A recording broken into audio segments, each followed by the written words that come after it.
Kathleen will be given a Viking funeral. Prepare to honour her. Yeah. Never. I mean, even if I was asked to pee on the Viking ship, no. But she will be given a Viking. She will be given a Vikings funeral, though, because they will not admit their failure or her failure over the last 10 years. The problem is that her failure is so complete and utter. There is literally going to be a handful of people who are going to go, "Oh yeah, Kathleen Kennedy, she was great," where everybody else on the planet is just going to be absolutely, up in arms of joy, just sort of knowing that she's finally gone. They won't get rid of her. Her background protects her like a royal cloak. That's how Hollywood operates. I don't know. I think that Disney and Lucasfilm realise the mistakes that she's made, and I think they will get rid of her. But she'll just go somewhere else. She'll just go on to Apple or Amazon, or she's probably looking at ruining. I don't know. Rings of Power I don't know more. about that. I really don't. Fucking hell, you can't ruin that anymore.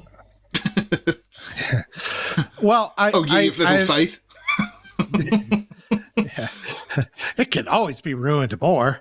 I was going to. That's why I wanted to talk about Victoria Alonso, because that was a shocker throughout the industry. No, not that one. Which one? Hang on.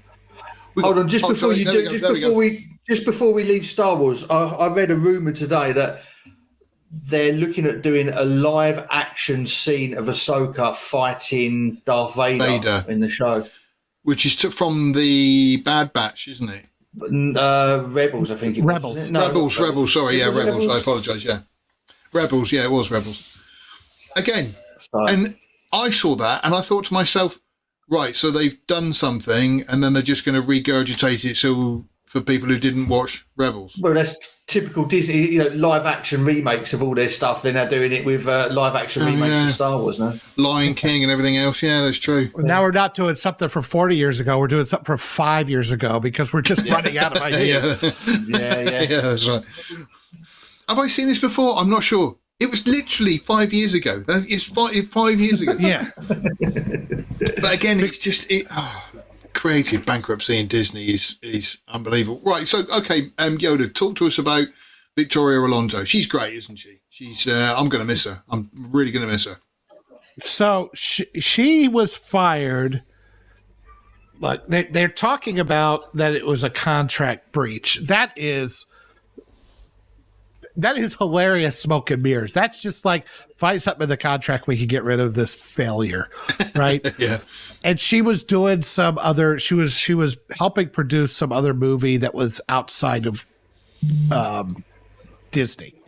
Mm-hmm. And you're not supposed to do that. So this is probably something that happens all the fucking time, and nobody gives a shit if you're a big success. But when you're a complete and utter failure, like Alonso is with the Marvel MCU, they used it to get rid of her. She was on stage. They showed her on stage talking about how she's never going to stop fighting for your rights. I was like, by what? Making shitty superhero movies? That's how you fight for women's rights? That's how it works now. That's the one thing that women have been begging for all this time. Forget the vote, forget driving and all that kind of stuff. They have been looking for an active superhero movie. Narcissistic self-importance doesn't even begin to cover this bitch's insane nonsense. You're not passing laws. You're not changing anything. You're making crap entertainment and pretending that it's the Bible handed down to Moses, the stone tablets. Fuck you. You deserve all the shit canning you got. And she came from the special effects division and digital CGI. So I think she was pushing out all this nonsense. And then on top of it, I guess she treated everybody internally like garbage. Everybody hated her. They were scared to death of her. And she worked the special effects people to death. And how many times have we kind of noticed how bad and how dodgy the CGI is in these shows and these movies in Phase 4? Awful. So, I mean, like, I guess this is one of those weird dominoes that is lining up, because she I had never heard of her until this came out. But what I'm reading is that this was a shockwave through the industry, that a person like her, who was so well protected and so had I know, read that.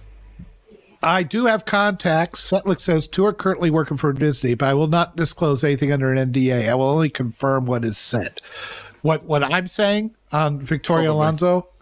Okay. It's kind of one of those shotgun shatterings of things where you are hitting some points well on the head. Well, I mean, but we can't confirm what. I've been in the corporate world long enough, even though I'm mostly in IT and that kind of stuff. It's not like I've been in leadership and management positions. If you want to get rid of somebody and you can find a way to do it through an easy legal means to cover your ass, you're going to do it. If you're going to be firing somebody for performance when they have a contract, it's like 1,000 times difficult. And then when you're talking in the entertainment industry, it's like, well, what is performance? Like, you made the movie and everybody greenlit it. You didn't just do it in a vacuum. Everybody greenlit it. Everybody signed off on it up through Iger. And then the movie doesn't perform. Well, okay. How do you prove that was incompetence or just audience vagaries? There's, like why didn't The Thing make piles of money in 1982 when it's a bona fide classic, right? You never know about these things. So, but if she was doing something that is clearly delineated in the contract to not do, well, that makes it easy. And then you go, okay, well, I just want to get rid of them because she's terrible and she's got everybody frightened and everything she does is garbage, and all she puts out is stuff that is just, the message, and nobody wants to see it. And we got this easy loophole here. We'll use the loophole. We'll get rid of the bitch. And that's what I think happened. Shame, because it sounds like she was great. I mean, it's weird because that article came up about how over. No.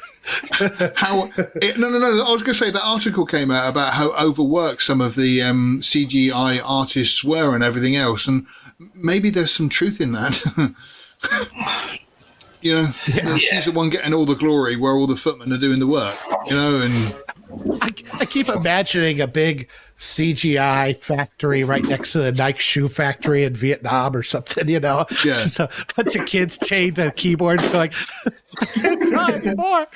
I finished Iron Man's leg, sir. It's not blue, it's green. I'm sorry, sir, I'm sorry. Take him out back and shoot him. Bring in another child. Yeah. We shouldn't laugh, I don't have enough RAM. Can I have more? More? we shouldn't laugh, really, because that is probably what happens. But isn't it lovely to watch, though? Yeah. That it's fine. Isn't it? After all these years of having them... Yeah, after all these years of watching these people destroy everything that we've loved and grown up with, destroy it, and then you actually find that actually... what's the saying? Give someone enough rope, they eventually hang themselves. And we're finding that now with Kennedy and this Alonso woman. It's interesting. Yeah, I mean, we're like, I didn't have much great to say about Shazam, except that it was not woke. There was no message in it. There's like one moment where one of the kids was like, well, he came out, he says, I'm gay. And everybody went, yeah, we know. It doesn't matter. And then they just moved on. That was as close as it got to anything woke. Like, everybody went, yeah, we know. What? Why is it? What are you talking about this for? He moved on. And he was like, oh, okay. Nobody cared. Dude, which was great. When we went camping, you spooned me, all right? I know. Yeah, right? We got it. Hold on, that's a liberal's wet dream, though, isn't it? Like a full-grown, muscular man with the intellect of a child. Yeah. But the rest of the movie was just... Are we talking about Disney executives again? But you look at Picard, you look at Top Gun, there's more and more of this I've noticed that is kind of eking its way out and becoming popular again because they're making these changes in Hollywood. Zaslav, I don't know what Iger's going to do, but the fact that this woman got shit canned is interesting. We'll see. But the woke seem to be dying in Hollywood or getting removed in favor of other people that can do things successful. It's not, one day they flip the switch and you could point at that was the day that this all stopped. Yeah, it's a very gradual thing. Yeah. But I don't know. In 5 years, we may look back on this period of time and say that 2022, 2023 is when they turned the corner. If we were going to point a finger and say that was the movie that ended it all, I'll bet it was from the creators of South Park. So like I say, unfortunately, yes, she's gone. So she's obviously going to now go and fight for women's rights somewhere else. I wonder where. She sent in her CV to us, didn't she? Declined. I don't know if she's that desperate, but to be fair, I mean, with all the racism and everything else, she's a bit overqualified. So thank you for watching this excerpt from Outpost Frequencies. Tune in live every Sunday at noon Central Time or 6 o'clock UK time. And also, remember to come to lastmovieoutpost.com for all your latest in movie news, streaming news, and everything cool about film. We are the cool news now. Thank you for watching, and we'll see you on the next stream.